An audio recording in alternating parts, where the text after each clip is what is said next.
Telugu YouTube ఛానల్లో మీ వ్యాపార ప్రకటనల కోసం 9154949554 కి కాల్ చేయండి. కేంద్రంలో కొత్త ప్రభుత్వం కొలువు తీరేందుకు రంగం సిద్ధమైంది.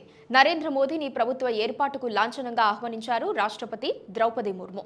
మోదీ నాయకత్వానికి సంపూర్ణ మద్దతు ప్రకటించిన ఎన్డీఏ నేతలు సుపరిపాలన, దేశాభివృద్ధికి మోదీ వెంట నడుస్తామని స్పష్టం చేశారు. వచ్చే 5 ఏళ్లు మరింత ఉత్సాహంగా దేశ సేవకు అంకితమవుతామన్నారు ప్రధాని నరేంద్ర మోదీ.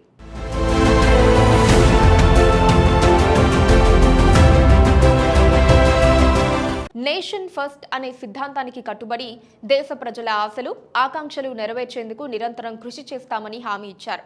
మరోసారి ఎన్డీఏ పక్ష నేతగా ఎన్నికైన మోదీ రాష్ట్రపతి ద్రౌపది ముర్మును కలిసి ప్రభుత్వ ఏర్పాటుకు అనుమతి కోరారు. సంకీర్ణ ప్రభుత్వానికి మద్దతిస్తోన్న ఎంపీల జాబితా, మద్దతు లేఖలను రాష్ట్రపతికి సమర్పించారు మోదీ. ఎన్డీఏ పక్ష నేతగా తనను ఎన్నుకున్న విషయాన్ని తెలియజేశారు.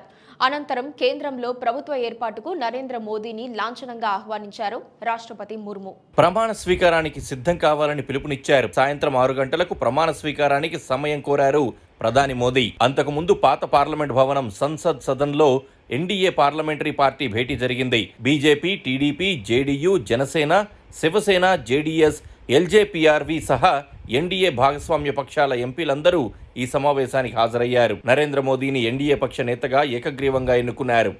ఈ భేటీలో టీడీపీ అధినేత చంద్రబాబు, జనసేన అధినేత పవన్ కళ్యాణ్ కూడా పాల్గొన్నారు. మూడోసారి ఎన్డీఏ పక్ష నేతగా నరేంద్ర మోదీ పేరును ప్రతిపాదించారు కేంద్ర మంత్రి రాజ్నాథ్ సింగ్. బీజేపీ నేతలు అమిత్ షా, నితిన్ గడ్కరీ, జేడీఎస్ నేత కుమారస్వామి బలపరిచారు.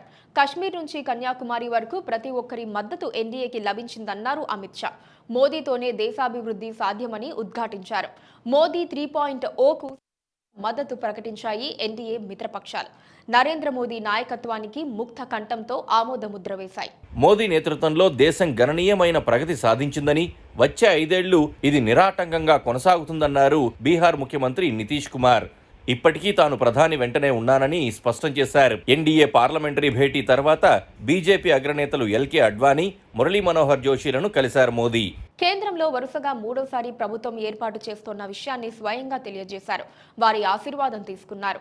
ప్రమాణ స్వీకారానికి స్వయంగా ఆహ్వానించారు. ఇక కేబినెట్ కూర్పుపై ఉత్కంఠ నెలకొంది. బీజేపీ చీఫ్ జేపీ నడ్డా నివాసంలో భేటీ అయిన ఎన్డీఏ నేతలు మంత్రి పదవుల పంపకంపై చర్చలు జరిపారు.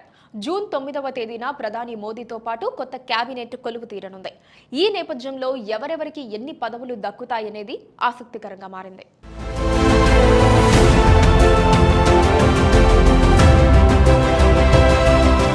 Please subscribe to KTV Telugu. KTV Telugu. KTV Telugu channel.